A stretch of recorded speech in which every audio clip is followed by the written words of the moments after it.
Amém, aleluia. Todo mundo que está aqui hoje estava ontem ou tem alguém que não estava ontem? Quem não veio ontem? Algumas pessoas. Amém. Bom, hoje a gente vai estar dando sequência, então, a um estudo que a gente começou ontem sobre como ser uma embaixadora do reino. Ontem nós trabalhamos com relação a o que a gente está comunicando, dizendo que somos cristãs. A gente quer ser cheia de unção, a gente quer ter poder do Espírito Santo, mas as pessoas muitas vezes olham e falam, mas é crente mesmo? Eu vi de biquíni e fio dental na praia e postou a foto. Tá estranho esse negócio. Ontem eu disse para vocês que a gente ia rir, porque de fato, quando a gente consegue falar desses assuntos de uma maneira leve, apenas mostrando por que será que fazemos essas coisas, a gente ri. Apesar de ser trágico, a gente ri. Mas eu disse que hoje a gente ia chorar. E esse choro não é um choro de lamento apenas. Vamos chorar de lamento também, mas é um choro pela presença do Espírito Santo. Muitas pessoas questionam o fato de alguém cair quando a gente ora. Muitas pessoas não creem que o Espírito Santo faça isso. Muitas pessoas não creem que o Espírito Santo faz uma mulher dançar, faça alguém ter esse poder. Só que o que eu quero dizer para você é que, de todas vocês que têm interrogação sobre isso, eu era a primeira. Eu era a primeira que falava, estranho. Só que quando você tem intimidade com o Espírito Santo, são duas coisas. A pessoa que está orando por você, ela tem que ter intimidade com o Espírito Santo. E você tem que ter fome.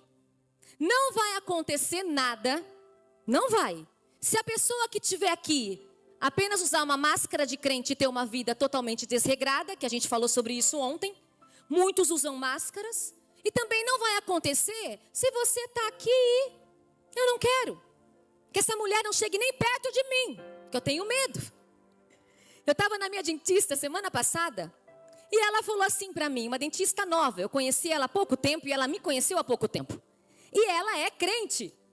Só que ela falou, pastora, você não coloca a mão na minha cabeça não? Eu tenho medo de cair. Eu falei, mulher, eu vim aqui tratar o dente. Eu não vi. Ela falou, mas na hora que eu vi que era você, que eu comecei a ver teus vídeos, eu fiquei com medo. E eu sei que tem muita gente que tem medo. Tem gente que tem medo e tem gente que não crê. Eu era essa. Até o dia que Jesus me pegou na curva. E aí eu entendi que se você tiver contato com a glória de Deus, a perninha não aguenta. Não adianta. Quando a glória de Deus se manifesta, a glória é pesada. Unção é leve. Unção é aquela brisa que você faz assim, ó. Cai, mas não cai. O que foi isso? Isso é unção. Teve época da minha vida, eu vou contar um pouquinho hoje do meu testemunho, que eu ia atrás de tudo quanto é profeta que existia.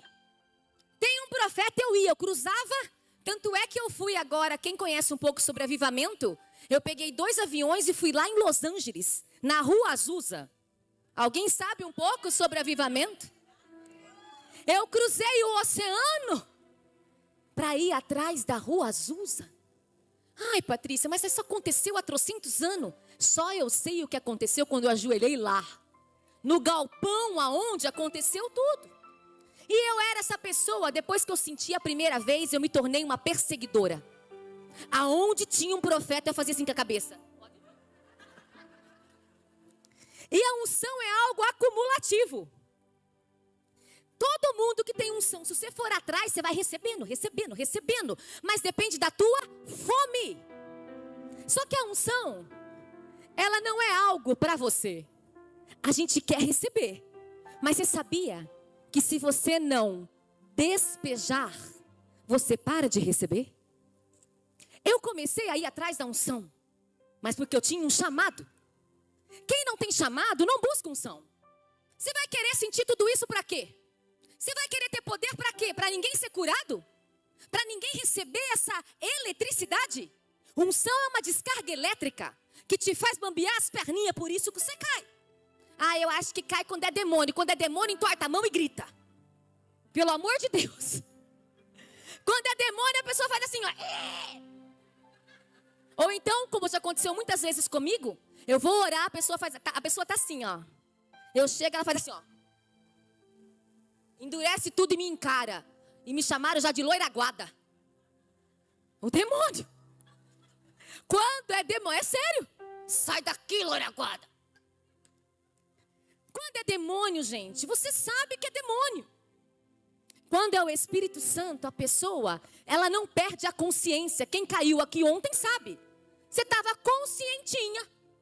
Você estava vendo tudo o que estava acontecendo. Só que você estava em êxtase pela glória que desceu em você. Só que como eu disse, um dia eu estava orando de madrugada.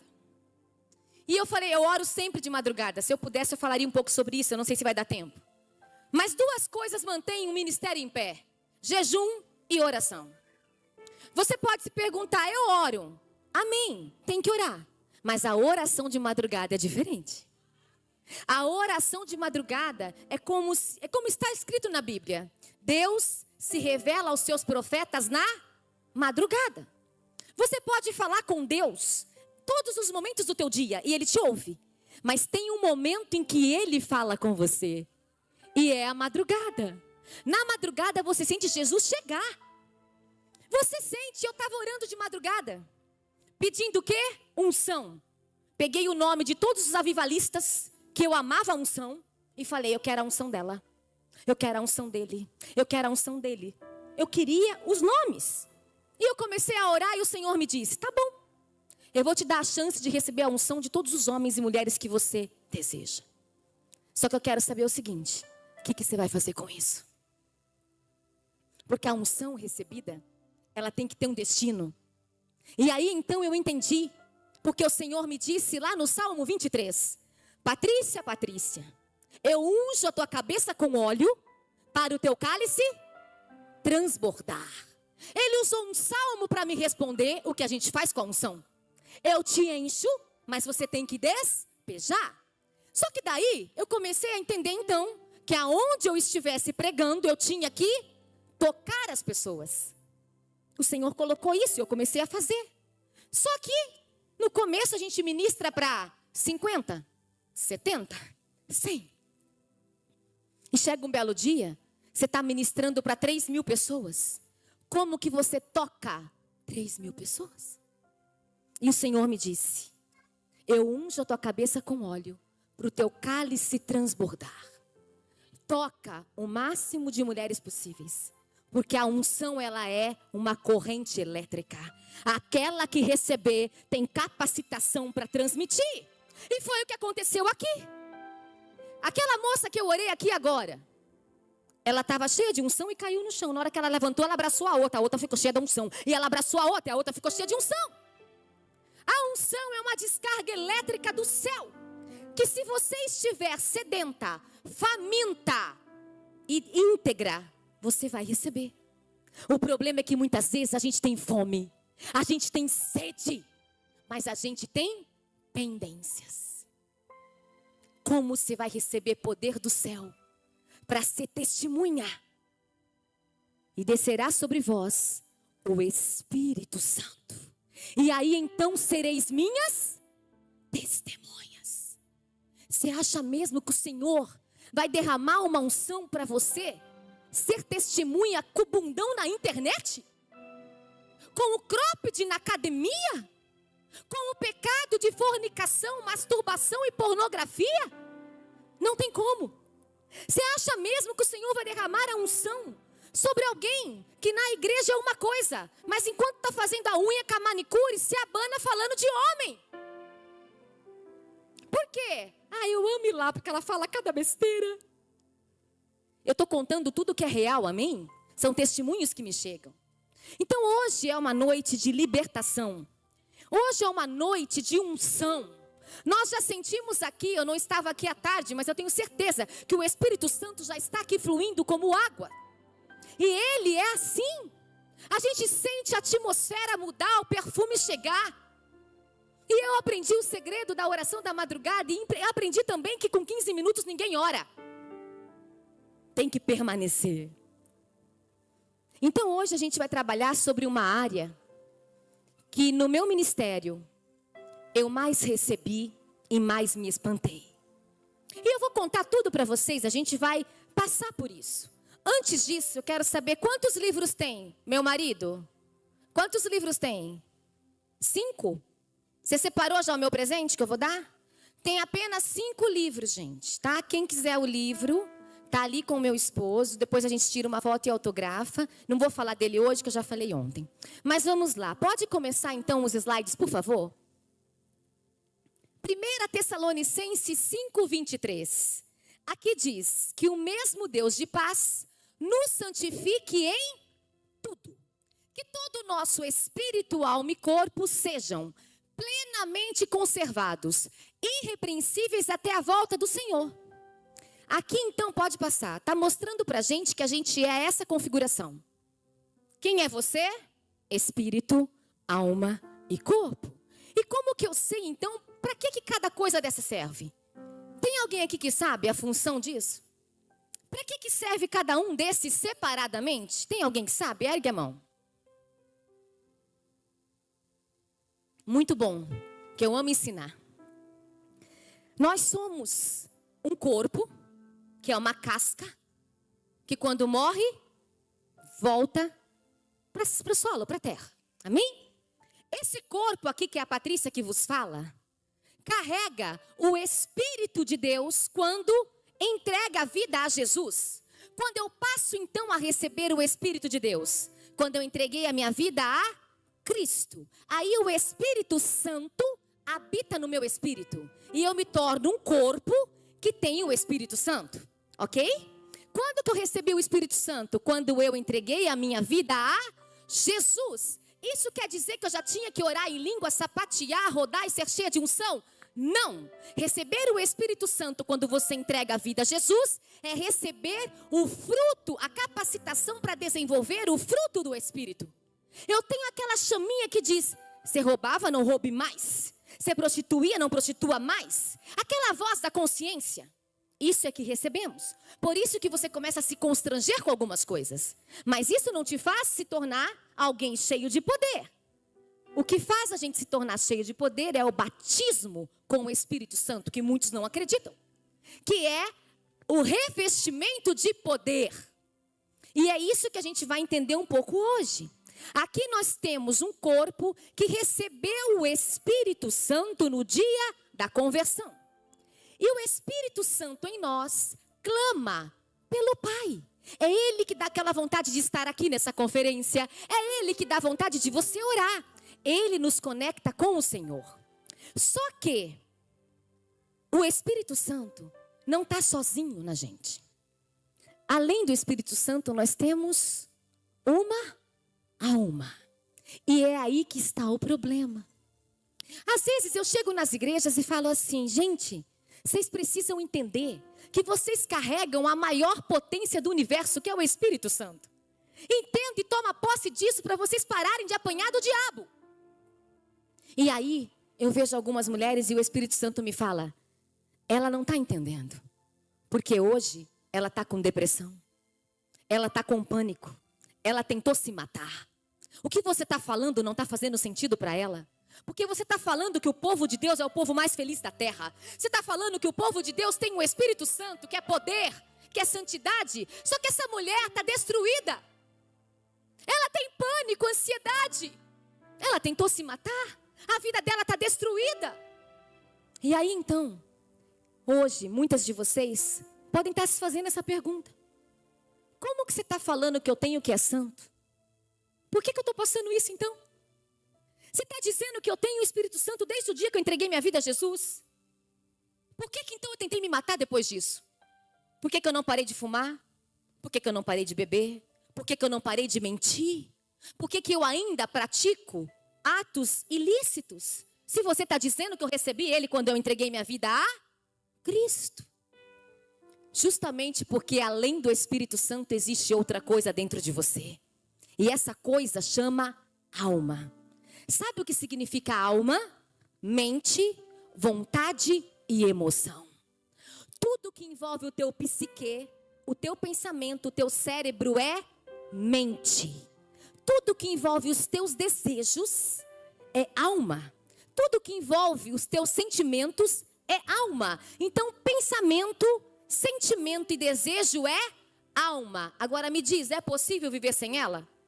Alguém aqui hoje consegue ficar sem pensar? Consegue ficar sem desejar? Não, você quer comer alguma coisa, dá vontade, alma. Consegue ficar sem sentir? Não. Nós somos seres almáticos. Carregamos uma alma. Qual é o grande problema da alma e que poucas igrejas tratam esse assunto? É que a alma pode destruir você. A tua alma pode destruir pastoras. A alma pode destruir pastoras, líderes, mulheres cheias do Espírito Santo. Uma alma não submetida ao que é santo, ela é destrutiva. Por que eu digo isso?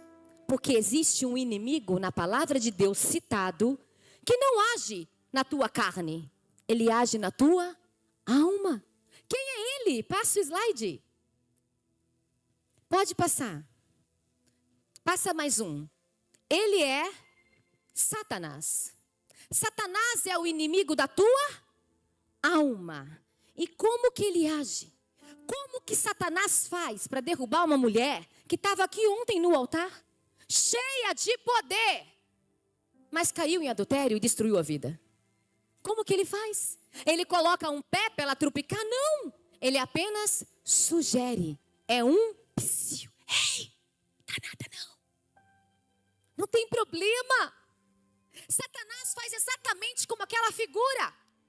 Ele chega de mansinho, soprando no teu ouvido. Viu? O seu marido é um grosso. O seu marido te trata muito mal e a palavra de Deus diz que ele deveria tratar você bem. Qual é o problema de você receber um elogio de alguém no teu trabalho? Qual é o problema de um homem da academia falar que você tá linda e você gostar disso? Ele coloca na tua cabeça que não tem problema nenhum ser amada por outro, ser elogiada por outro. Afinal de contas, o seu marido é um ogro, é um grosso. Ele também chega em você e diz com grande frequência: não perdoa. Você passou muita coisa com essa pessoa. Chega, não perdoa. Vira a página e esquece, mas não perdoa. Você sabia que a falta de perdão é uma lápide? É uma sepultura em cima da unção do Espírito Santo? Você sabia que você pode fluir nos dons? Pode ter um ministério lindo pela frente, mas se você não perdoar, você é sepulcro caiado e fede a cocô? Essa é uma realidade. Nós somos uma geração, por fora bela viola, por dentro um pão bolorento. Por fora eu estou aqui, erguendo as mãos e dizendo: eu já coloquei as minhas vestes brancas, estou só te esperando, vem, vamos dançar, Maranata.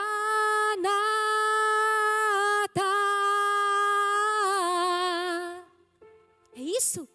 Nós estamos cantando: eu já coloquei minha veste branca, eu só estou te esperando, vem. Mas a veste está encardida. Você está dizendo que você quer que ele venha, mas se ele viesse hoje, você ia ficar. Nós erguemos as mãos para dizer que adoramos a ele.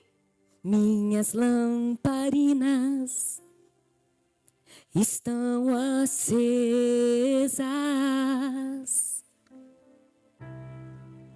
só estou esperando o barulho dos teus passos em direção à porta. Você e eu sabemos que a lamparina não está mais acesa. Você e eu sabemos que a lamparina já apagou depois daquela frustração, daquela decepção, daquela dor. Só que a palavra de Deus traz uma história de 10 mulheres como nós aqui, que um dia foram selecionadas e convidadas para ir para um casamento.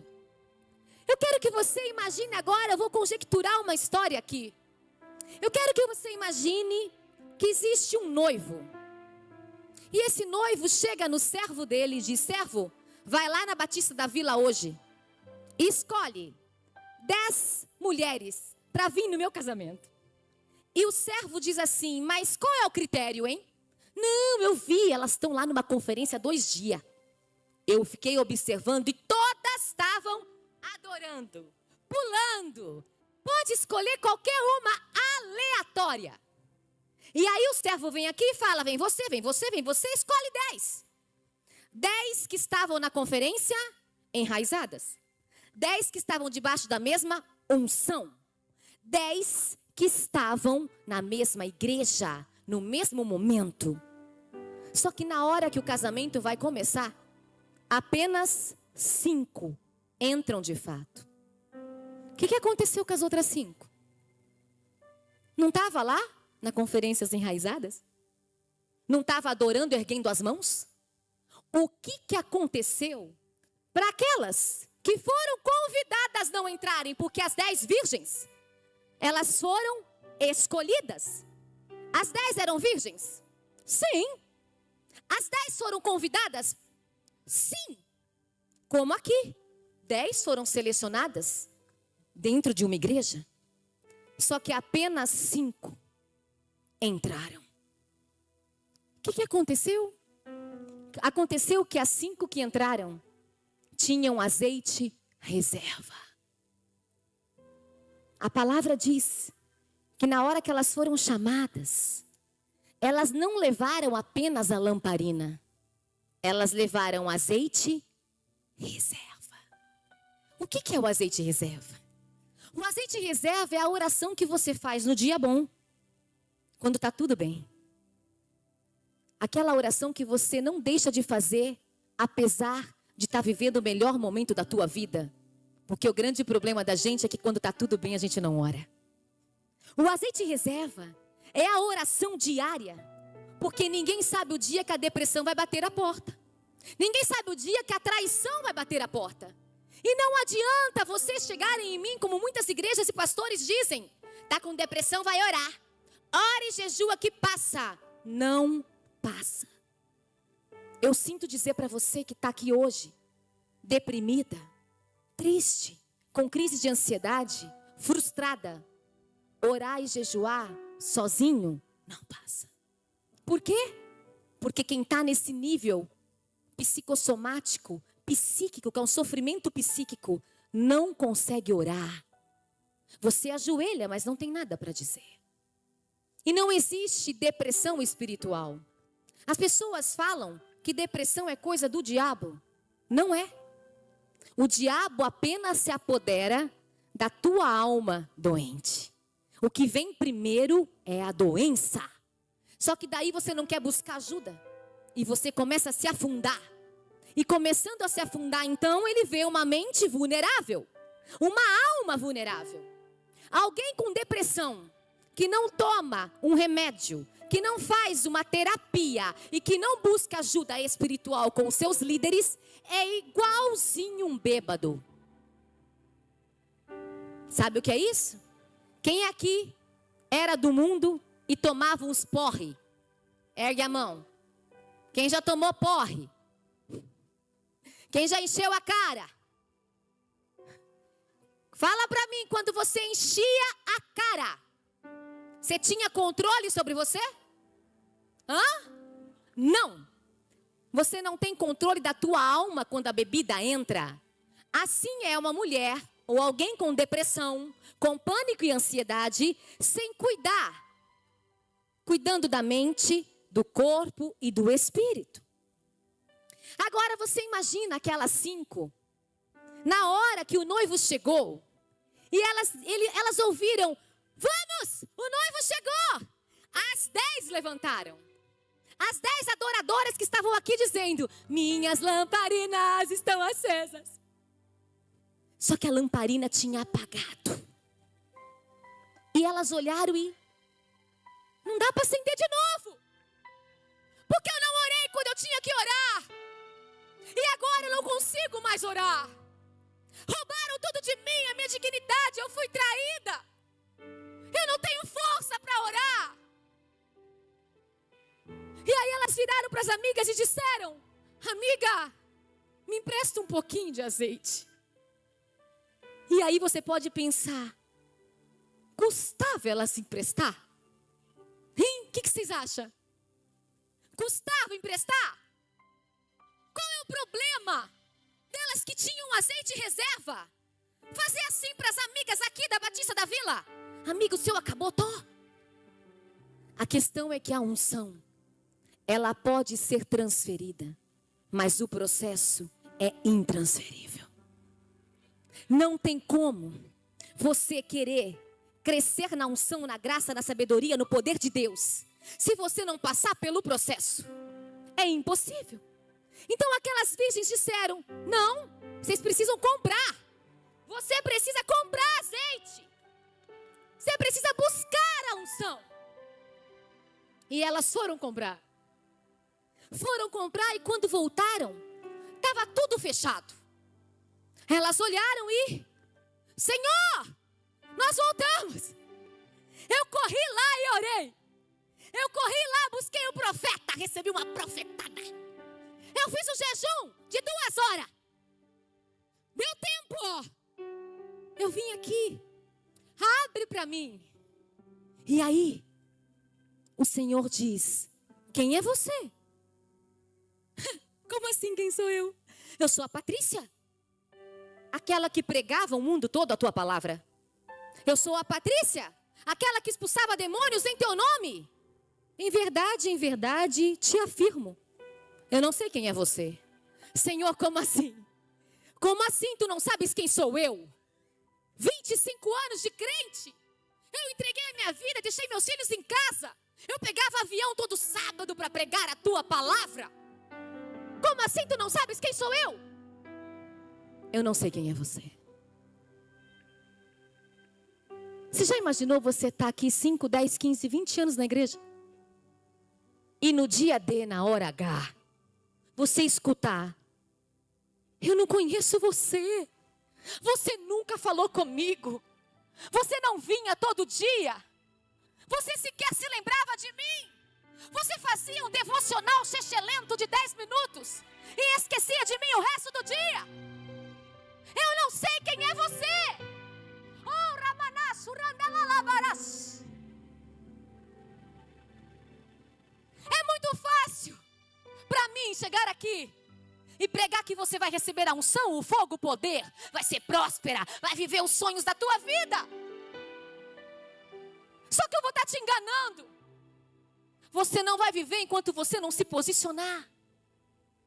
Você não vai viver enquanto você entender que reino de Deus é conquistado por força. E a força é você brigar contra a tua carne todos os dias.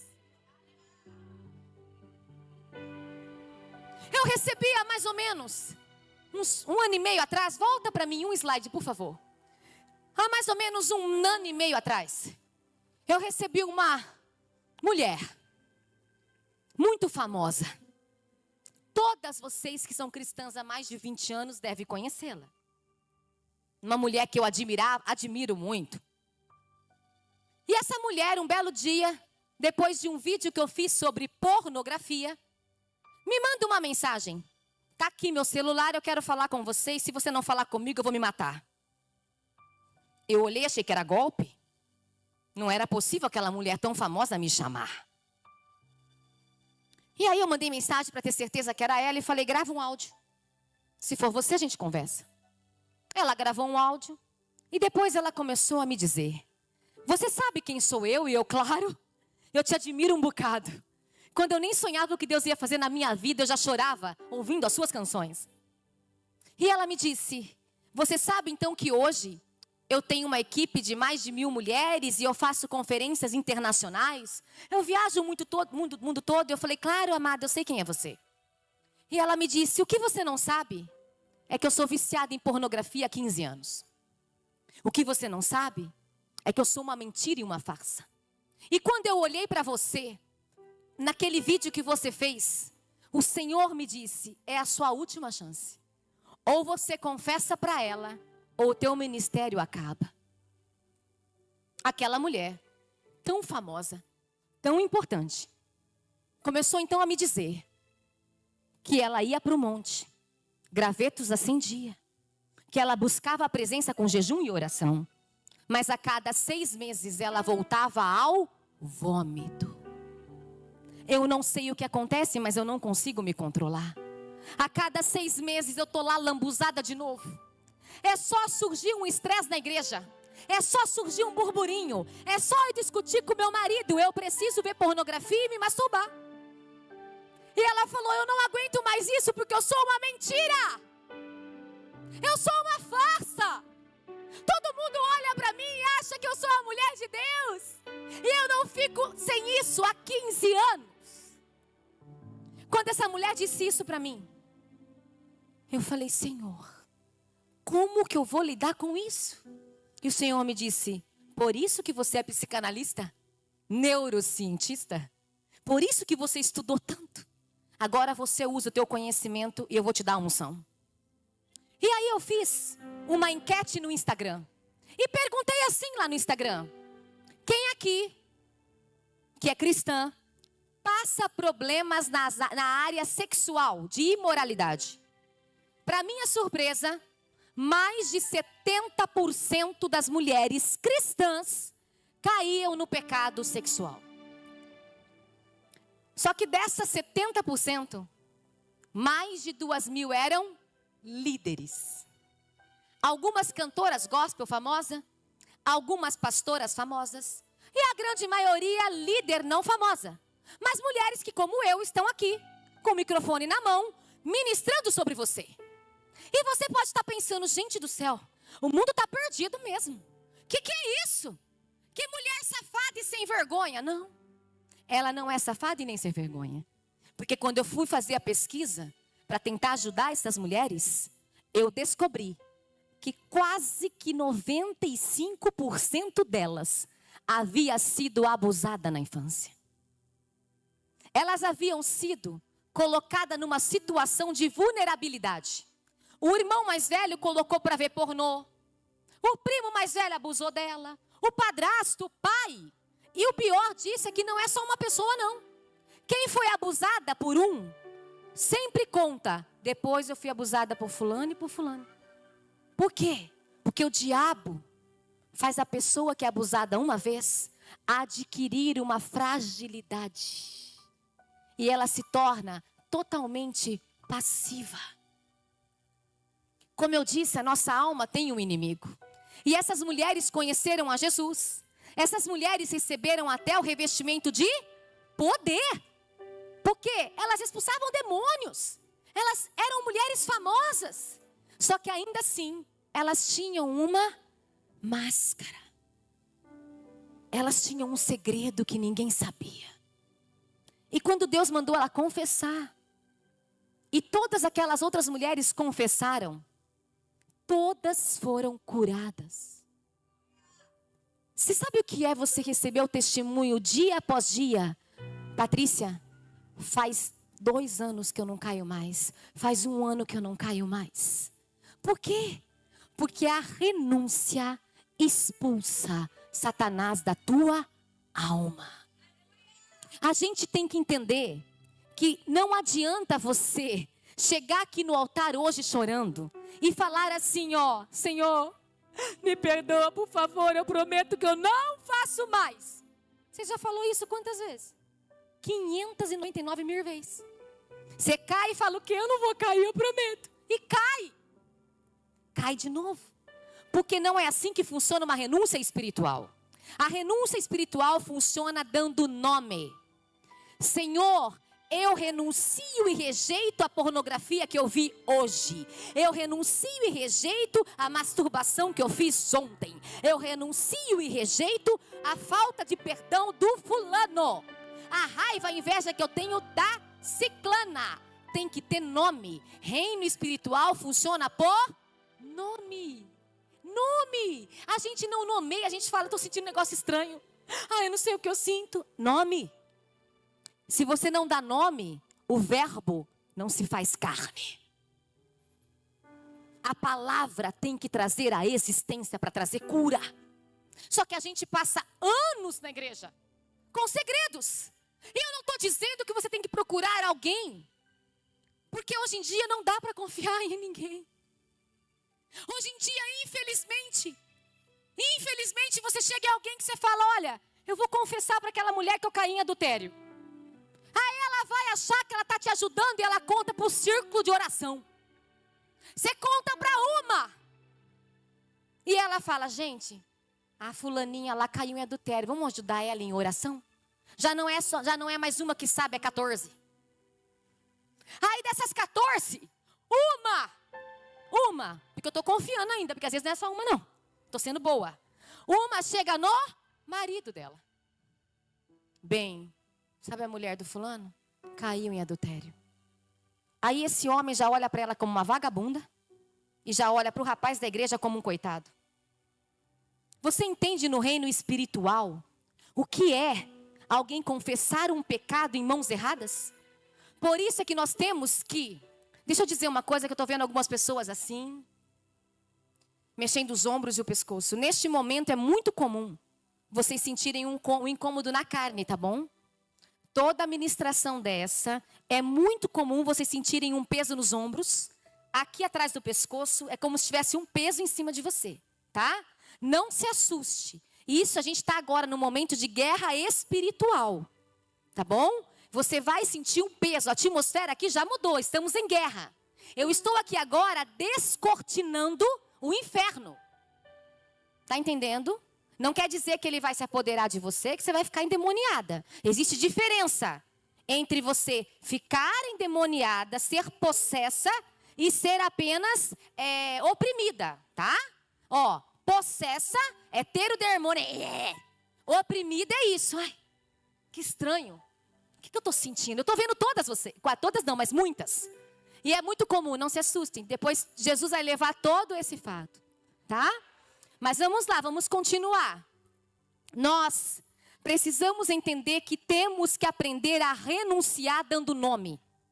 Claro que se você tiver alguém de confiança, é muito melhor. Confessai as suas falhas uns aos outros, diz o Senhor. Mas vivemos uma geração em que tem que saber realmente em quem confiar. Então tem a pastora, tem o pastor, tem líderes que você pode confiar para fazer isso, mas seja prudente. E outra coisa, não adianta você chegar e sair daqui hoje, você cometeu uma falha há 20 anos. E você vai chegar na pessoa e contar agora, depois de 20 anos, essa situação, sabendo que pode destruir a tua vida. O Senhor, Ele é perdoador se você falar para Ele. E você chega nessa pessoa e fala, você me perdoa? Eu tinha um impedimento com você. Se houve alguma coisa do nosso passado que ainda está aqui, você me perdoa e acabou. Amém? Como é que a gente quebra as cadeias? Falando, tomando atitude, tomando posse do reino. Só assim a gente recebe unção. Então veja bem, essa mulher chegou em mim e disse isso. E aí eu descobri o tanto de mulheres que estão submetidas pelo reino das trevas. Por conta de um passado. Sabe, minha irmã? Passa o slide para mim, por favor. Deixa eu ver o que tem. Passa para mim. Não, pode passar.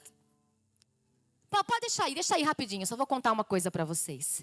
Eu sou uma pessoa que as pessoas olham para mim hoje e dizem assim, gente, olha essa mulher, ela fala bem, ela prega bem, ela é elegante, com certeza ela foi criada num berço de ouro. Todo mundo acha que a gente que está na mídia não tem problema, é perfeita e não passou nada. Só que eu sou uma menina, eu sou uma mulher que sou filha de um esquizofrênico, como eu disse aqui ontem. Alguém sabe o que é esquizofrenia? Esquizofrenia é um transtorno gravíssimo, onde a pessoa acha que está sendo perseguida. Ela vê coisas. E muitos dizem que são demônios, e sim, o demônio se apodera da doença. Então, além da doença, tem demônio. E o meu pai era esquizofrênico. Eu tinha tanto medo do meu pai, que eu fiz xixi na cama até 14 anos, quase fazendo 15. Eu fazia xixi na cama por quê? Medo de ir ao banheiro e cruzar com ele. Era tanto medo que eu fazia xixi, e detalhe, eu dormia molhada. E o fato de eu dormir molhada, e da minha mãe ter entregado a vida dela para cuidar do meu pai, eu era muito largada. Eu era abandonada.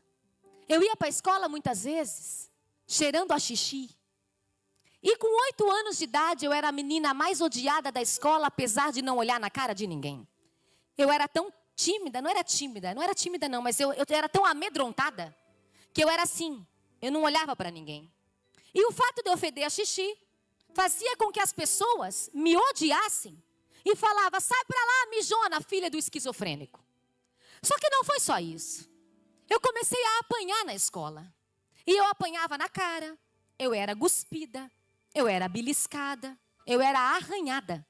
Por quê? Eu fazia alguma coisa com 8, 9, 10 anos? Não. Eu só era a filha do doido da cidade. E a esquizofrenia, hoje, ela é tratada, ela é dita como um transtorno disruptivo, psicossocial.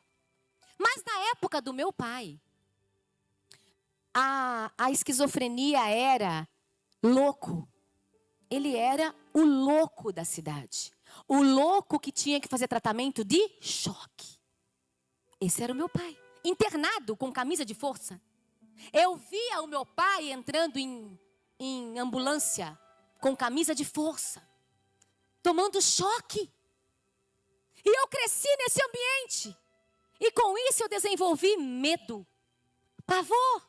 Primeiro do meu pai e depois dos ambientes que eu ia. Com 11 para 12 anos, eu comecei a desenvolver então fome do sobrenatural. Eu queria entender o que acontecia com meu pai, porque padres iam exorcizar ele com um crucifixo marrom desse tamanho. Padres jogavam água benta. Todo mundo ia lá e nada resolvia. E com 12 anos então, eu comecei a procurar cartomante. Queria entender meu futuro, queria saber das coisas. E eu comecei a frequentar e a ler, sabia tudo sobre isso. Até que eu conheci Jesus, me casei. E quando eu me casei, eu levei para o meu casamento. Me casei antes de conhecer Jesus, amém? Só para corrigir. Me casei com 22 anos. Sou casada há 27 anos. Tenho um filho de 21 e uma de 13, como eu disse ontem. Eu me casei aos 22 anos. Casei e levei para o meu casamento tudo o que eu vivia em casa. Eu era neurótica. Eu era a esposa neurótica. Para você ter uma ideia da gravidade do medo que me causou, eu não conseguia dormir com uma roupinha bonitinha. E eu não estou falando de camisola vermelha com uma cinta liga. Estou falando de um pijaminha de ursinho curtinho. Uma roupinha bonitinha. Eu não dormia com isso. Eu dormia com roupa grande, porque eu tinha medo de que vai que entra um bandido, me olha e me estupra. Essa era eu. Você imagina a cabeça de uma mulher de 22 anos, aprisionada no medo, com a possibilidade de entrar um bandido, olhar a minha perna e abusar de mim? Eu tinha tanto medo do olhar do meu pai. Tanto medo, que muitas vezes eu estava tentando dormir, eu lembro de mim, ele passava e ficava me fitando. E ele olhava porque ele estava transtornado. E aquilo me causava um medo. E eu levei esse medo para o meu casamento. Eu era apavorada. Para você ter uma ideia, como eu disse, eu sou TDAH e sou sanguínea. Na lua de mel eu quebrei uma cadeira na cabeça do meu marido. Peguei ranço dele na lua de mel. Só que detalhe, eu namorei esse homem 7 anos antes de casar. Eu tô com ele desde os 15. Eu conheci ele com 15 anos. Começamos a ficar. Não era crente. Fiquei. 7 anos ele me cozinhou. Com 22, casamos. Eu conhecia ele ou não conhecia? 7 anos junto. Na lua de mel peguei ranço. Ele falou um negócio pra mim. Me subiu um trem. Maiei uma cadeira de fórmica no apartamento em Paraty. E aí eu descobri que eu ia acabar com o meu casamento. Foi aí então que eu resolvi procurar uma igreja. Foi aí que eu conheci Jesus. Porque eu queria salvar o meu casamento. Eu não queria sofrer igual minha mãe sofreu. E aí então, eu achei que quando eu tivesse conhecido Jesus, tudo ia mudar. Conheci Jesus, me batizei, acabou o problema. Quem disse? A alma estava igualzinha. Jesus entrou no meu espírito. A alma continuou igual. Porque espírito não trata alma. Alma quem trata é você. Não se amoldem aos padrões do mundo, mas transformai-vos pela renovação da tua mente, alma. Transformação. Eu achei que eu ia virar crente, eu ia entrar numa bolha e sarei. Mentira. A alma está aí. Marido fala um negócio atravessado, você já lembra do que seu pai falou? Marido faz um negócio no ato sexual, você já lembra do que você passou? Está aí. E o pior de tudo é que a alma tem um inimigo, lembra? Que fica assim, você viu? Na hora que você entrou na igreja? Todo mundo olhou para você, você não é bem-vinda, sai. Você viu que você cantou aquele louvor e ninguém falou que foi ótimo? Não falaram porque foi ruim. Aí você começa, não nasci para cantar. Eu não posso ir nessa igreja. Porque a alma tem um inimigo. E quando eu comecei então a ir na igreja, eu também conheci esse livro. Alguém conhece? As 5 Linguagens do Amor. E aí eu descobri então que a minha linguagem de amor não era a linguagem de amor do meu marido. A gente estava assim, ó, um para cada lado. A minha linguagem de amor, gente, hoje em dia a onda, a moda é o tal do dorama, né? Alguém gosta de dorama? Pode falar, não é pecado não, gente. Vou falar de novo, quer ver? Gente, não é pecado ver dorama. Quem gosta? Pouquinha gente aqui nessa igreja, né? Olha lá, tem uma assim, ó. Gente, não é pecado ver dorama, não. Mas tem um problema no dorama. E o problema do dorama é que o homem de lá é perfeito.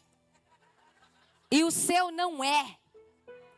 O problema do dorama é que você fica 5, 6 horas por dia, porque ver um pouquinho não basta. Você quer esperar o beijo acontecer. E o beijo acontece no último capítulo.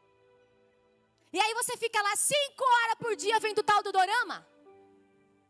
Um coreano chapado, coisa mais linda, ó. Que num dia de sol ensolarado, ele tá andando com a amada dele assim, ó. Fininho, coisa linda. Ele vê uma nuvem. Ele já tem um guarda-chuva no bolso. Minha amada, venha, pode ser que chova. Ele tem um guarda-chuva no bolso. Porque vai que chova. Vocês já viram quando a amada trupica no dorama? Ela trupicou, ele já está lá embaixo. Em câmera lenta. Vocês viram isso? Ela cai, ele já está, venha, venha, venha. E aí você fica atrás desse trem.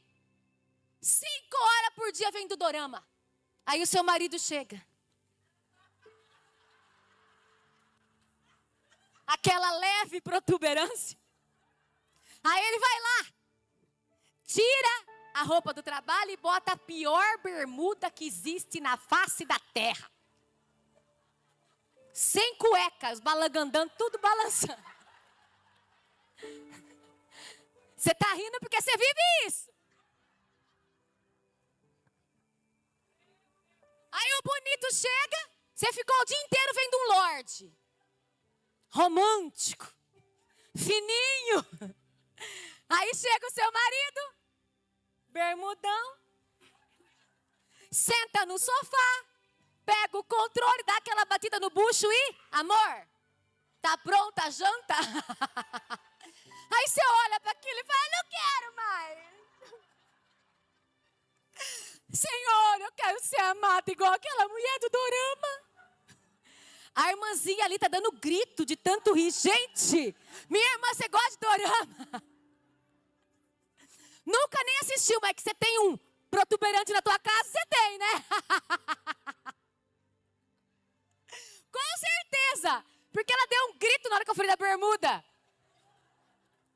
Veja bem. Aí o seu marido faz isso, você olha para ele e fala, Senhor, Eu sou princesa do teu reino e eu casei com um ogro. Eu queria tanto, Senhor, ser uma princesa amada como um dorama. E você quer saber? Eu recebi, gente, mais de 30 mulheres dizendo que ia pedir divórcio porque querem viver um dorama.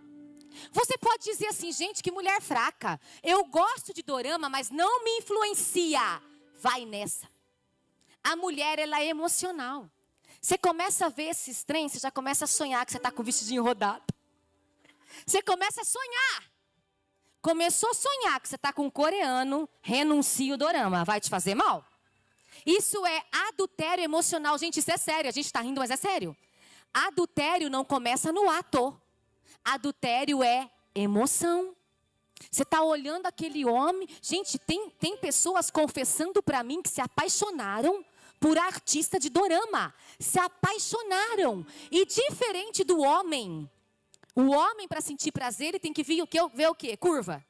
Né? O homem olha para a mulher e fala, ó, cavalona. Essa aí. Não é assim? O homem vê um corpo bonito e se acende. Estão me entendendo? Todo mundo é adulto aqui? Agora a mulher, você vê um fortão. Não acende nada não, gente. Mulher não é acesa por físico. Mulher é acesa por emoção. Uma história de romance leva a mulher a sentir desejos. E aí você fica assistindo 5 horas por dia. E o marido está fora do protótipo de um coreano, porque aquele homem não existe. O seu é real. E você começa então, qual é o problema? Por que está tendo muito divórcio? Porque, infelizmente, você começa a transferir para o teu marido uma culpa que ele não tem. O bonito chegou do trabalho, não sabe nem o que é dorama. Aí você chega nele, um dia você se arruma e fala o quê? Nem fala que eu tô linda, seu grosso. Tudo bem, ele podia falar. Mas se ele nunca falou, só porque você está vendo dorama, ele vai mudar por osmose? Ele não sabe. Do dia para a noite você fala, nem abriu a porta do carro? Grosso. Ele já abriu antes. Você já falou que você quer isso para ele? Como é que ele vai saber? O que a gente tem que entender é que a linguagem de amor do nosso marido, muitas vezes não é a nossa linguagem. Mas isso não quer dizer que ele não te ame. Eu sou uma mulher que, devido a tudo que eu passei com meu pai, se esse homem que está ali ficar me bajulando, linda, deixa eu ver, uau, gata, eu pego o ranço. Gente, eu não gosto que ele fique me adulando, porque eu já fico desconfiada, tá fazendo alguma coisa. Fala Deus. É isso. Só que qual é a minha linguagem de amor? O que esse homem faz que deixa eu com a perna bamba? Senta aí, eu lavo a louça.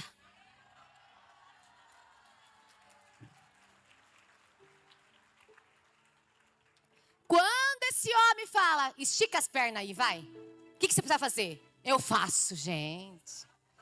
Eu vejo um homem 3 metros de altura, assim, ó. Sim, por quê? Porque isso mexe comigo. Eu não quero ouvir que me ama, eu quero que demonstre. Essa é a minha linguagem de amor. Só que você que está aqui é casada, ergue a mão. Quantas são casadas? Muitas mulheres. Você tem que entender que a tua linguagem de amor pode ser diferente da minha, tá? Você pode se sentir amada ouvindo te amo. Tchutchuca, trouxe um bombom para você. Tá tudo certo.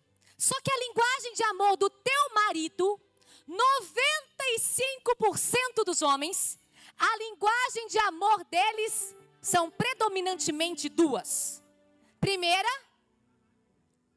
palavras de afirmação. Ele quer ouvir que ele é o cara.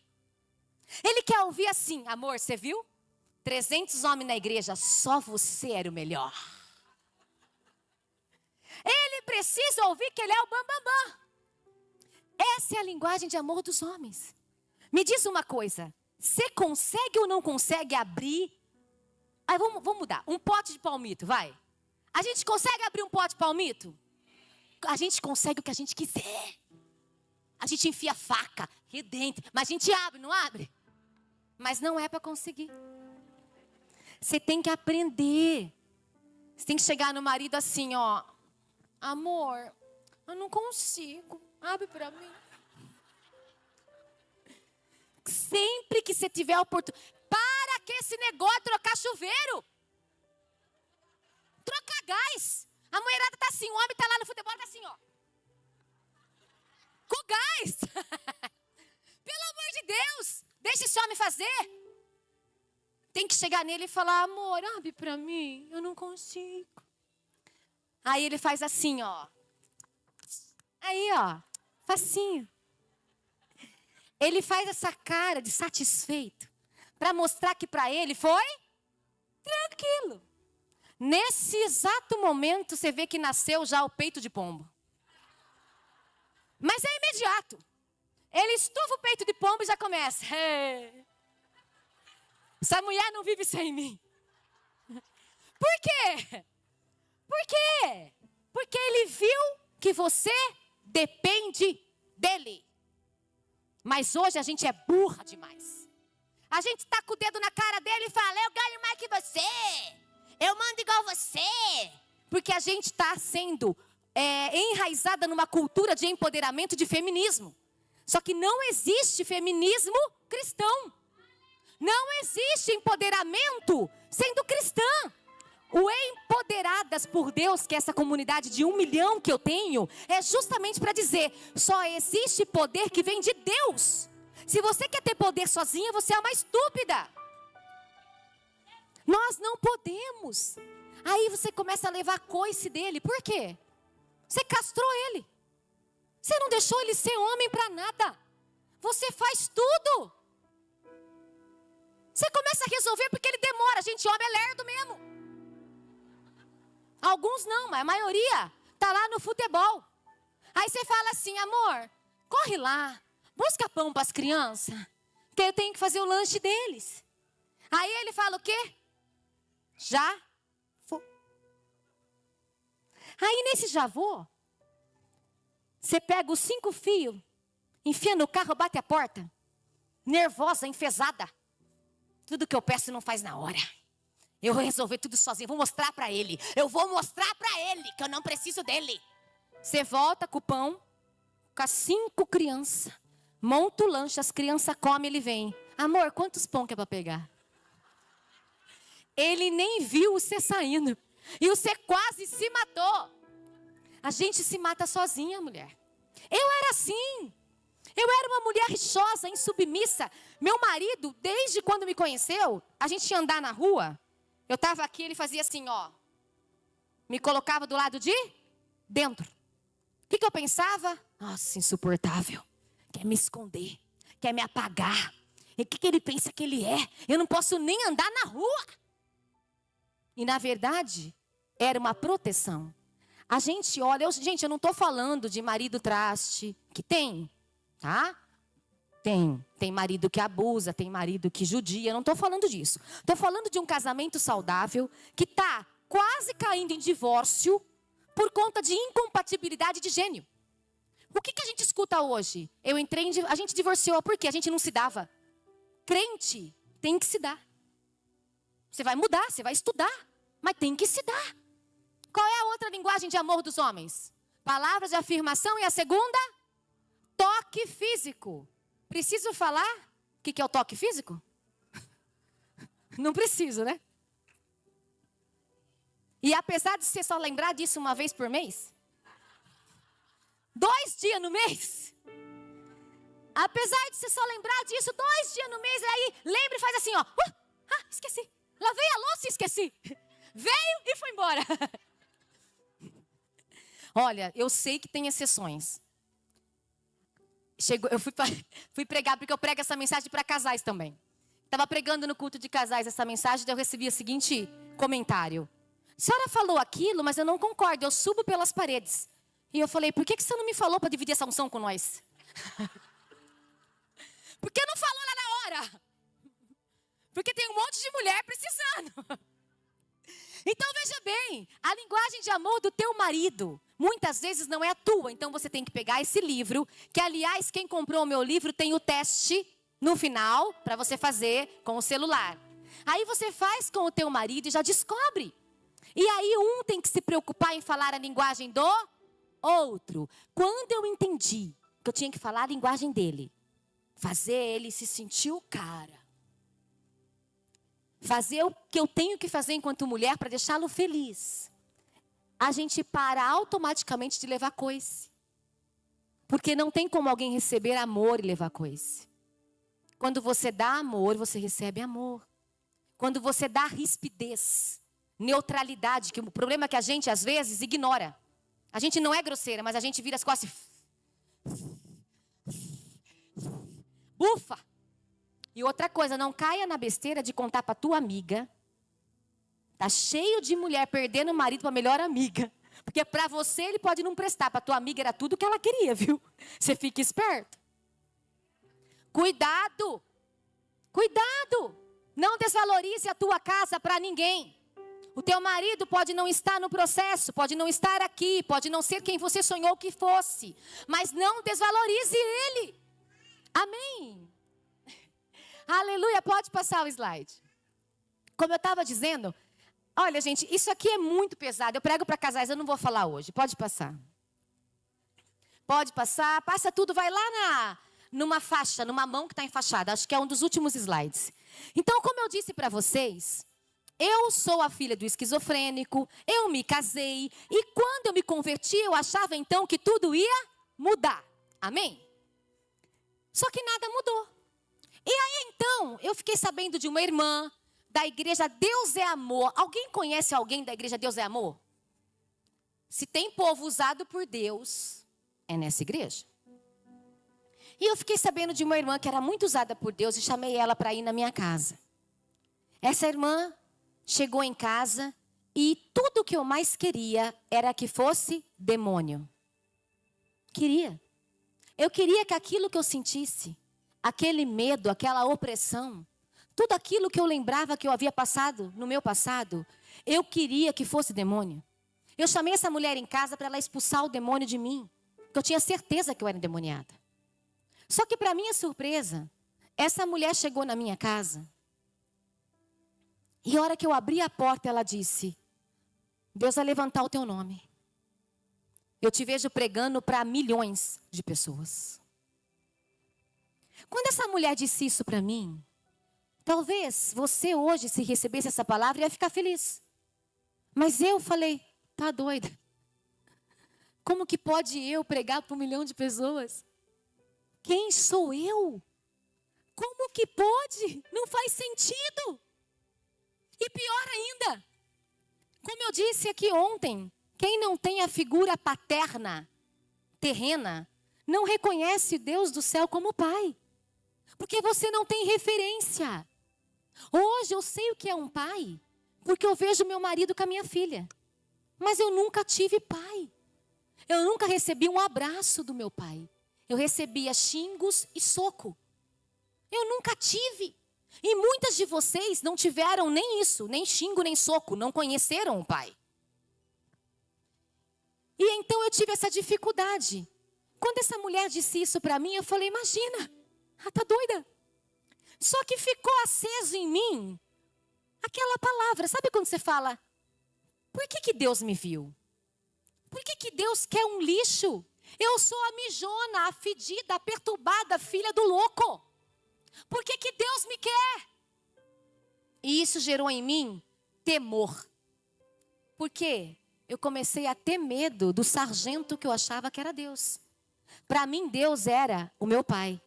Meu pai era o quê? Então, para mim, Deus era igual. Você obedece, tem meu amor. Não obedece, eu te castigo e te mato. Eu comecei a desenvolver uma outra neurose por conta de uma promessa. Medo de Deus me castigar. Aí eu virei uma neurótica. Buscando o quê? Como é que eu faço para agradar a Deus? Como que eu faço para esse Deus não me matar, já que Ele me viu? Eu não queria que Ele tivesse me visto. Eu queria que aquela mulher entrasse, expulsasse o demônio e eu ficasse liberta para viver a minha vida. Mas eu escutei o quê? O Senhor te viu e vai levantar o teu nome. Eu comecei a ficar com medo dele. E aí eu pensei, eu vou procurar alguém para conversar. E eu procurei uma irmã da igreja que na época, gente, eu tinha 23 anos. Ela tinha já 70. ela dava o discipulado da sala de batismo, que eu havia me batizado. E eu falei para ela: irmã Celi, o que eu tenho que fazer para agradar a Deus? E ela me disse: jejum, oração e santificação. Tudo que for mal, você não faz. Como que eu vou saber que é bom e que é mal? O Espírito Santo habita em você. Ele é a voz da tua consciência. Pesou? Não faça. E aí então eu comecei a orar toda a madrugada. Toda a madrugada. Comecei a jejuar toda quarta-feira. E passaram-se 20 anos. Nesses 20 anos que se passaram, eu orando de madrugada, eu jejuando e me livrando de todo o mal que aparecia, que a minha voz me pesava, eu resolvi estudar. Porque eu falei: lixo Deus não vai usar. Mas e se eu for uma intelectual? Quem tem TDAH sabe que a gente é muito inteligente. E eu sou uma pessoa acelerada. Que eu leio, eu disse para D. Hoje, na hora do almoço, eu leio um livro, assim, grande, de 140 páginas, em um dia. Porque eu tenho essa facilidade. Eu peguei então e comecei a estudar. Quem aqui tem pós-graduação? Quem tem mais de uma? Quem tem mais de duas? Mais de duas pós? Quem tem mais de 3? Quem tem mais de 4? Eu tenho 7. E não estou falando isso para me gabar. Eu estou falando isso para você entender o quão neurótica eu era. Hiperfoco. Coloquei o foco no estudo. Eu vou estudar até ser alguém. Eu terminava uma pós em 1 ano e meio, 2, fazia outra. Aí eu cismei que vai que Deus não vai me usar pregando, aquela mulher errou, e Ele vai me usar cantando, eu tenho que aprender a cantar. Fiz 11 anos de canto. Estou falando de um período de 20 anos, ok? Por que eu estou contando isso? Porque talvez você recebeu uma palavra, você recebeu uma promessa, faz só 3 meses, e você está assim: Deus não cumpre. Eu levei 20 anos depois de uma promessa. E fui sendo esmagada, até gerar o azeite que Ele queria. Aí eu fiz 11 anos de canto. E quando eu estava achando que eu estava preparada, eu procurei a minha igreja que eu congregava e falei: agora eu quero cantar no louvor. Para minha surpresa, eu fui ridicularizada e rejeitada pela própria equipe de louvor. E por isso que hoje eu prego para equipes de louvor. Por quê? Porque o louvor tem o poder de destruir sonhos. Uma equipe de louvor tem algo chamado vaidade. E a vaidade de uma equipe do louvor, se não for cheia do Espírito Santo, enterra sonhos daqueles que queriam apenas começar. Claro que, para você querer começar, você tem que saber cantar, tá, gente? Não adianta. Você tem que saber cantar, buscar aperfeiçoamento, estudar. Mas o problema é que eu sabia cantar. 11 anos de canto. Eu tinha um clipe no YouTube, aliás, eu tenho 2. Não vão lá ver. Eu tinha 2 clipes no YouTube, que eu gravei por minha conta. Mas você gravou clipe? Gravei, paguei. Por quê? Porque eu queria ser alguém. Funcionária pública, passei em 8º lugar num concurso público. Trabalhei 23 anos na prefeitura. O Senhor disse: renuncia que eu vou te levar para as nações. E o ano passado eu pedi a conta. 23 anos ganhando um salário maravilhoso. Trabalhando até meio-dia. Trabalho que todo mundo sonha. Eu era psicanalista e neurocientista de crianças autistas. Que eu sou especialista em autismo também. E aí então, eu entreguei esse cargo na prefeitura porque o Senhor ia me levar para as nações. E tudo isso que eu fiz quando eu cheguei naquela igreja, com o clipe montado, a equipe do louvor, um líder, um homem muito alto, quando ele ouviu a minha voz cantando na audição que eu fiz, ele disse: nossa, sua voz é boa, é forte. Mas aí você teria que fazer a primeira voz, e aqui não cabe nenhuma primeira voz, é só a minha. E eu falei, não precisa. Eu posso ser Beck. E todas as vezes que eu era Beck, o meu microfone era mutado. Porque a minha voz, segundo ele, cobria a voz dele. E eu fui ferida durante 8 anos, sentada aí, desejando ser usada por Deus. Eu queria e queimava por ser usada por Deus, porque quando a gente ora de madrugada e jejua, vai nascendo em você um desejo de ser usada. E só quem sabe disso é quem tem desejo. Você sente um carrapato picando teu bumbum assim, ó. Você leva paulada numa igreja, você troca de igreja. Você leva paulada no ministério, você troca de ministério. Mas você quer ser usada. E eu era essa. Saí de lá ferida, pensando, por que, Senhor? Eu fui rejeitada na minha infância. Eu fiz tudo isso. Eu estudei um bocado. E não adiantou nada, eu continuo sendo rejeitada. Sabe, gente, existe uma coisa que a unção também faz. Infelizmente, uma pessoa cheia do poder de Deus, ela causa ciúme nos que não têm. Quando chega alguém cheio de unção, cheio de ideias, numa equipe já estabelecida, tem uma equipe montadinha, há 10, 15 anos lá na igreja tocando. O pastor fala, vamos fazer um negócio diferente? Não, nós não faz. Eles cercaram neles. Aí entra um integrante cheio de poder, cheio de vontade, que canta, que desce, que faz. Você acha que essa equipe do louvor vai receber essa pessoa como, gente, olha que bênção, veio ajudar a gente? Não, quer aparecer.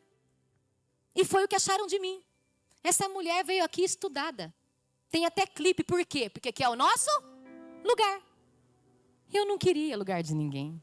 Eu só queria uma oportunidade de tentar colocar o pé para ver se Deus cumpria o meu chamado. E nessa igreja eu não consegui, então eu pensei, eu vou sair da igreja. Eu vou para uma igreja pequena. E eu comecei a observar. Achei uma igreja de 89 pessoas. 89 pessoas. Eu estou contando a história de algumas pessoas aqui hoje. Eu estou contando a história de algumas mulheres que foram feridas pela religiosidade.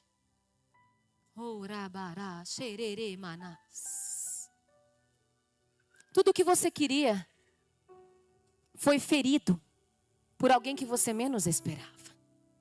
E os anos estão passando e você está olhando e falando, quando Deus vai me usar? Agora eu estou velha. O Senhor vai te curar hoje, amém? O Senhor vai curar o teu coração, Ele está curando agora. O Espírito Santo está aqui.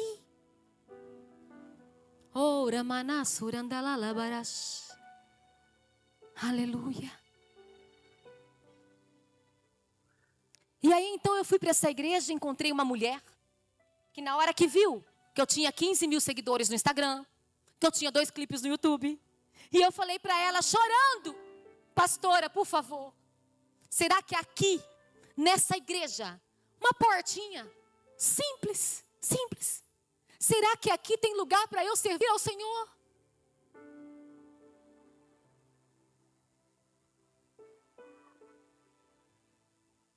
E eu me lembro como se fosse hoje.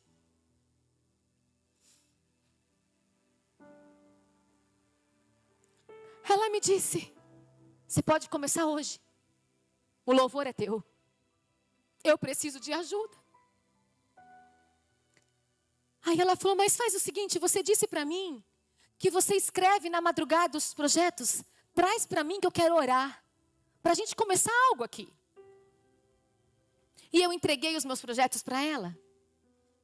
E eu entrei então na equipe do louvor como Beck. Amém? Ela era quem cantava. Igreja pequena.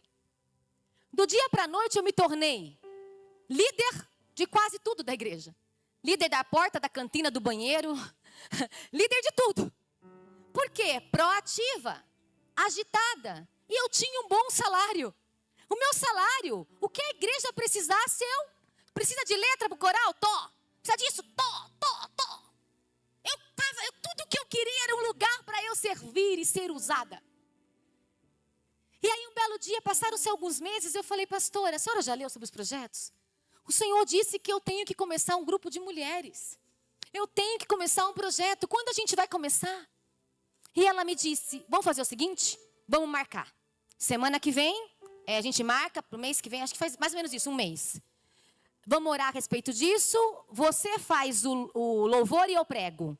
Vamos tentar ver quantas mulheres vêm, porque a nossa igreja é pequena. Falei, amém.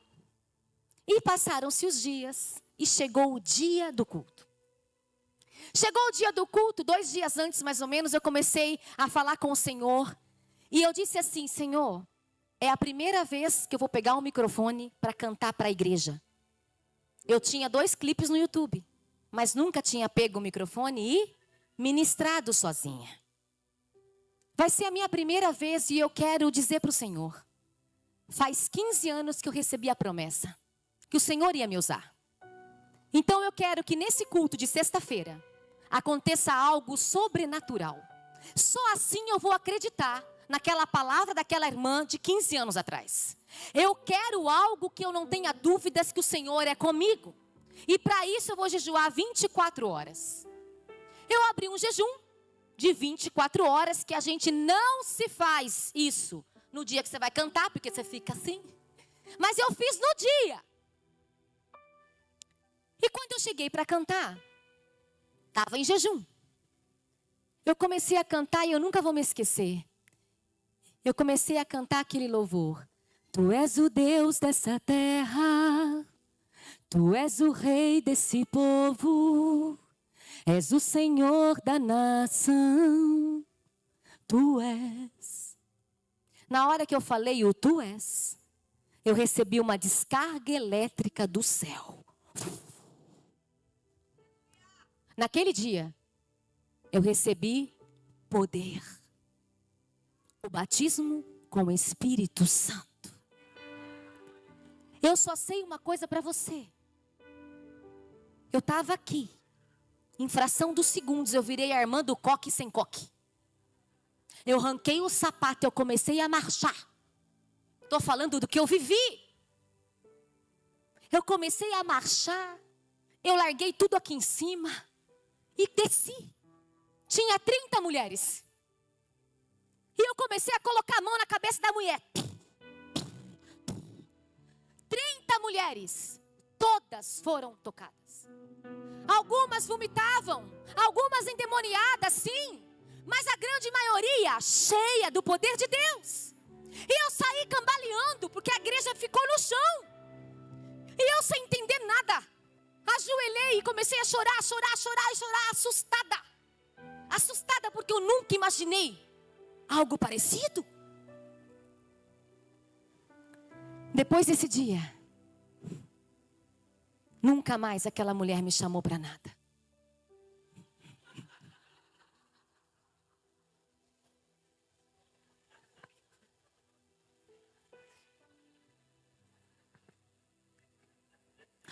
Depois... Aplauda. Hoje, a gente ri. Mas no dia, eu comecei a achar estranho. Eu era líder de tudo. E eu comecei a louvar, e o fogo caiu, e eu falei, gente, Deus testificou meu chamado. Eu estava tão feliz. Só que daí, a pastora chegou em mim para uma conversa, um gabinete. E ela disse, filha, é o seguinte, o Senhor falou comigo que você não pode mais se expor aqui dentro. Você tem que ficar só exercendo os ministérios em que você não aparece. Porque existe muita inveja sobre você, então você tem que ficar escondida. E eu não entendi. Porque eu pedi um sinal para Deus, Deus fez aquilo, como assim agora eu tenho que me esconder? E comecei então a observar. Aquela mulher do dia para a noite se tornou eu. De morena como você, ela ficou loira igual a mim. De só usar vestido e saia, ela passou a usar blazer com calça assim, igual a mim. E ela subia para pregar os meus projetos. Porque eu estava sentada no banco. Porque ela disse que eu tinha que apenas ouvir. Aí eu comecei a falar, tá esquisito isso. Eu já tinha mais de 40 anos, psicanalista formada, eu comecei a observar que talvez essa mulher tinha o perfil esquizoide narcisista. E eu comecei a observar então os filhos, o marido e a conduta dela na igreja, e sim, ela era narcisista. Essa mulher chegou ao ponto de ir numa farmácia de manipulação, fingir que era minha mãe, para pegar a fórmula do meu colágeno. Ela chegou lá e disse: eu vi que a Patrícia, eu vim aqui buscar a fórmula do colágeno da Patrícia, minha filha. E a Bel, que é amiga minha, falou: mas não entendeu nada e me ligou. A sua mãe veio aqui pedir a cópia da tua receita do colágeno, mas eu não posso dar. Eu falei: minha mãe? Aí ela falou: é a fulana tal. Era ela. Porque eu tinha feito uns stories. Como eu disse, eu tinha 15 mil seguidores. Eu fazia uns vídeos. Que eu estava na médica e que ela tinha me dado um colágeno. Essa mulher, ela começou a desenvolver então um comportamento que a psicanálise chama de persecutório. Perseguir alguém querendo ser ela. O tempo passou. E depois de algum tempo, a missionária que saiu da igreja me ligou dizendo: Patrícia, eu preciso te contar uma coisa. Naquele dia que você orou de jejum e que a igreja inteira foi para o chão, ela chegou em mim dizendo: eu preciso parar ela agora. Porque a unção que ela carrega eu não tenho, mas quem manda aqui sou eu. E se eu deixar essa unção aqui dentro, eu perco o meu valor. Porque eu que mando aqui. Quer dizer então que eu estava sendo punida pela unção do jejum e da oração da madrugada? Quer dizer então que existem igrejas hoje que não estão preparadas para receber uma pessoa que quer servir, cheia do poder de Deus? Porque vai causar ciúme? Aquela mulher começou a me castigar, porque ela tinha inveja da unção que eu tinha. Eu não queria o lugar dela. Eu queria apenas começar o meu chamado. E o tempo foi passando, eu recebi um convite, eu estava lá no banco. Gente, eu não sei quem tem chamado aqui, que queima pelo chamado. Mas quem tem um chamado, fica no culto aqui sentado dizendo: usa-me. Por favor, Senhor, me coloca ali em cima. Me dá um microfone, cumpre em mim o teu querer. Me dá poder, eu quero orar. Eu era uma esfomeada, sedenta. Eu chorava todo culto, eu não entendia o porquê que eu estava sendo punida. Mas aí então apareceu um moço que viu meu clipe no YouTube e disse: Patrícia, você quer cantar no show da Gabriela Rocha e do Fernandinho? Vamos abrir o show deles? Eu: Jesus, sério? Vamos? Mas eu vou pedir a bênção para minha pastora. Cheguei nela e falei: pastora, eu recebi um convite para cantar no show do Fernandinho com a Gabriela Rocha em Paulínia. Queria que a senhora me abençoasse. E ela me disse: você? Eu: sim. Quando vai ser? Eu disse a data. E ela então disse: tá bom, deixa Deus te usar. E eu saí feliz da vida e comecei a pensar: estava certa de fazer canto, não era pregar, era cantar. Deus vai me usar cantando. Fui, ensaiei, gravamos tudo lá para ensaiar, que tem que levar um playback para colocar a voz, tudo certinho. Um dia antes do evento chega uma mensagem no grupo da igreja: amanhã, dia do evento, 7h30, horário do evento, reunião ministerial. Quem não vier está fora de tudo para sempre. Era o dia do meu evento. Ela não teve como não falar não para mim, porque a gente era uma família importante na igreja, a gente ajudava muito. Então ela sempre dizia que era Deus que estava falando. Mas nessa situação ela teve que me abençoar, porque não tinha sentido ela falar não vai. Mas ela arrumou um jeito de eu ter que fazer uma escolha entre as crianças que eu cuidava, os ministérios que eu fazia lá que eu amava, ou ir lá no show. Porque se eu fosse, eu perdia tudo. E aí então eu orei e falei com meu marido, e meu marido falou: não, você vai, até mesmo porque é amanhã, não tem ninguém para te substituir. Vamos ver o que acontece. E eu fui, e foi lindo, foi maravilhoso. Só que eu voltei para a igreja como apenas um membro. Ali, no canto, chorando. E o tempo foi passando e aquela igreja começou a morrer. De 89 baixou para 40. Aí não tinha mais ninguém no louvor. Tocava CD da Cassiane. Só que a Patrícia, cantora, estava ali sentada. E a Patrícia podia colocar a voz. Deus não rejeita a oração. Não, Cassiane cantava. Porque a Patrícia estava de castigo. Vista como rebelde. As pessoas começaram então a chegar em mim dizendo: Patrícia, sabe aquele dia que você orou por mim? E eu caí? Naquele culto de mulheres? Eu fui liberta do crack. Mas eu trouxe a minha irmã para você orar na semana seguinte. E a pastora disse que você estava em pecado. O que você fez? Ela contava para as pessoas que eu não podia orar porque eu estava em pecado. O que eu estou contando para você aqui é o motivo que fez Deus soprar meu nome. O que eu estou contando para você aqui é o azeite que eu gerei na dor. Não tem como você ser cheia de azeite se você não for espremida até ele jorrar. Não adianta. Por isso é que eu disse que o processo é intransferível. Mais uma vez, a loucura estava me perseguindo. Aí eu pude entender o porquê que o Senhor me formou em psicanálise.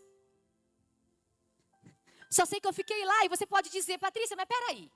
Se você viu que ela era narcisista, se você era uma mulher madura, casada, inteligente, formada, por que você não saiu de lá?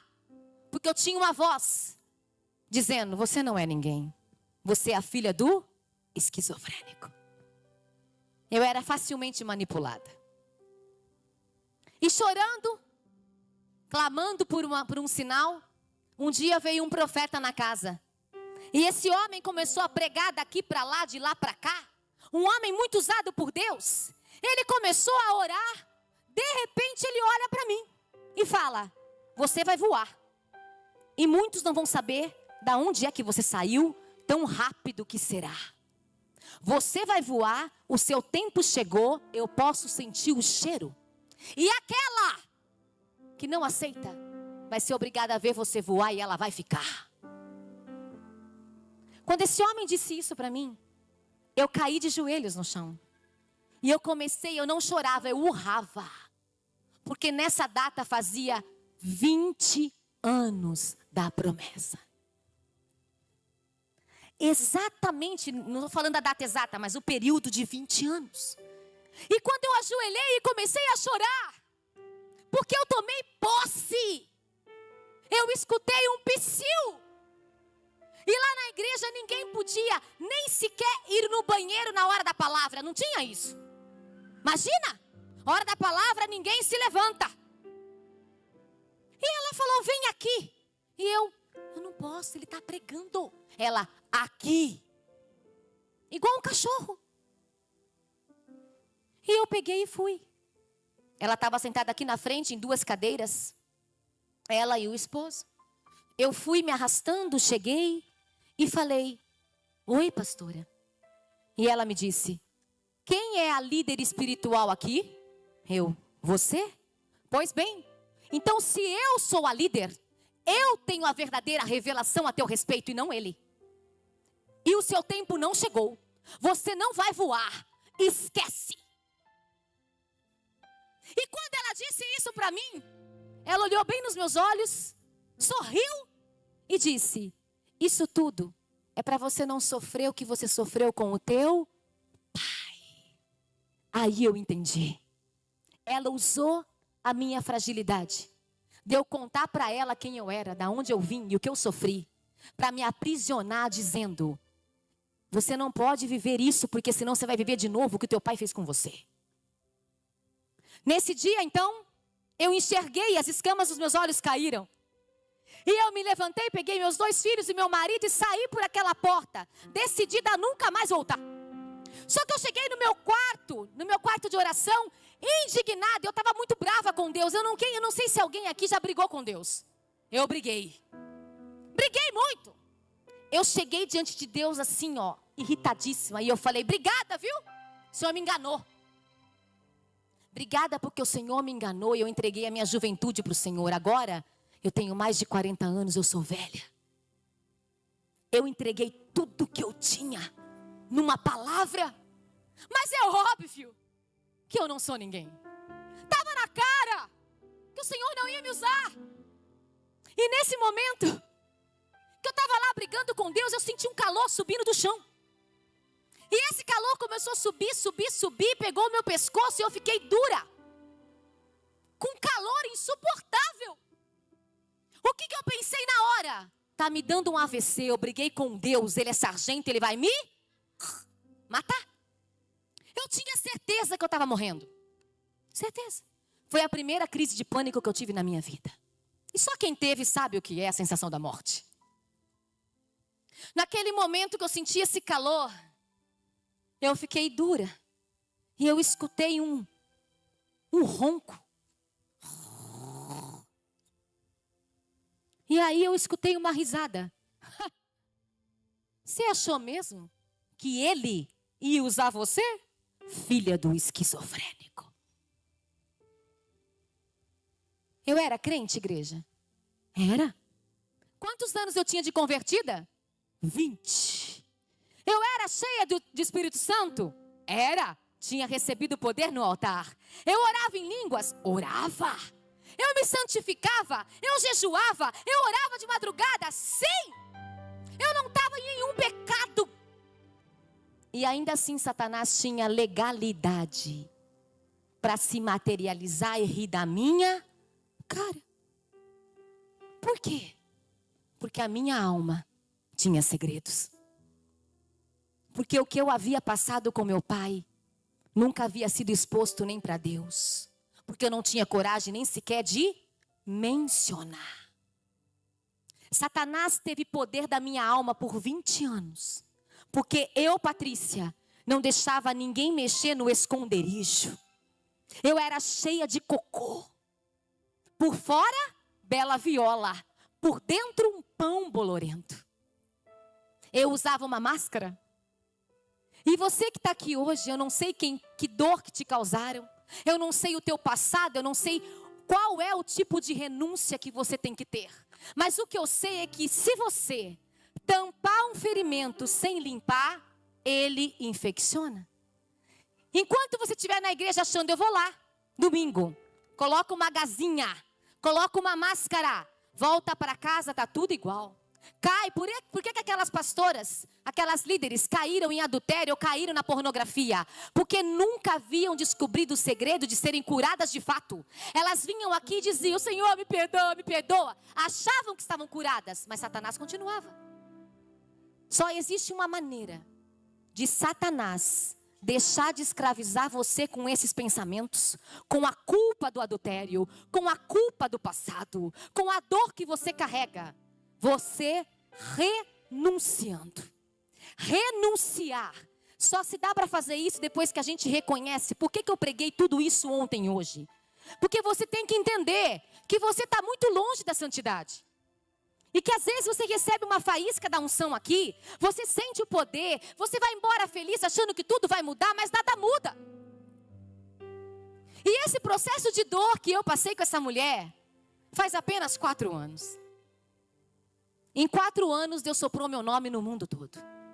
Hoje a gente é mais de 1,5 milhão quase de seguidores entre Instagram e TikTok. Hoje eu não tenho um sábado que eu não estou pregando. Eu prego nos Estados Unidos 2, 3 vezes por ano. Estou indo para a Europa agora, o mês que vem. E eu estou falando isso para me gabar? Não. Eu estou falando para você entender que Ele não é homem para mentir. Nem filho do homem para se arrepender. Se você tem uma promessa, ela ainda está sobre você. Ela ainda está aqui prontinha para ser derramada. O único impedimento é você. Ele não muda. A palavra dele é imutável. Creia nas promessas. Creia. Você precisa colocar os pés e começar uma atitude de limpeza. Você precisa dar nome nas coisas para você ser livre, ser liberta. Eu sei que aqui tem mulheres que foram abusadas, que ontem Deus me mostrou. Eu sei aqui tem mulheres que caíram em adultério e outras que estão pensando em cair. Eu sei, o Senhor me mostrou muita coisa. E hoje é o dia que você tem para ser livre disso. E entenda. O azeite só é gerado quando a azeitona é espremida. O perfume só é gerado quando a flor é esmagada.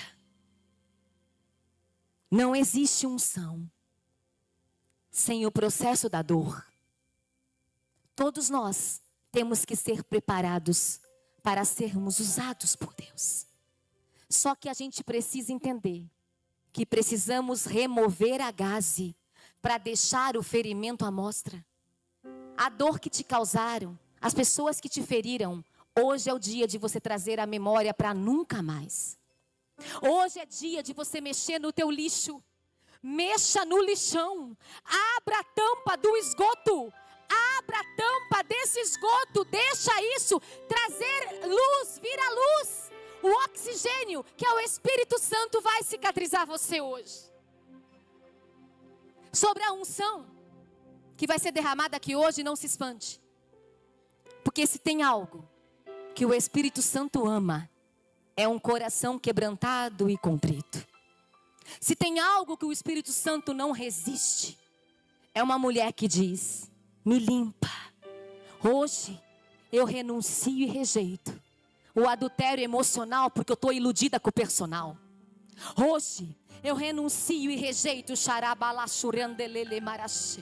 a pornografia que eu ainda vejo porque eu fui abusada na infância. Hoje eu renuncio e rejeito a inveja que eu tenho da irmã do louvor, a raiva que eu tenho daquela pessoa, a falta de perdão que eu não consigo liberar. Se tem algo que faz o Espírito Santo te selar e te encher, é a humilhação. Você não pode voltar para casa hoje com esse cocô. Não. E Ele está aqui. Ele está aqui.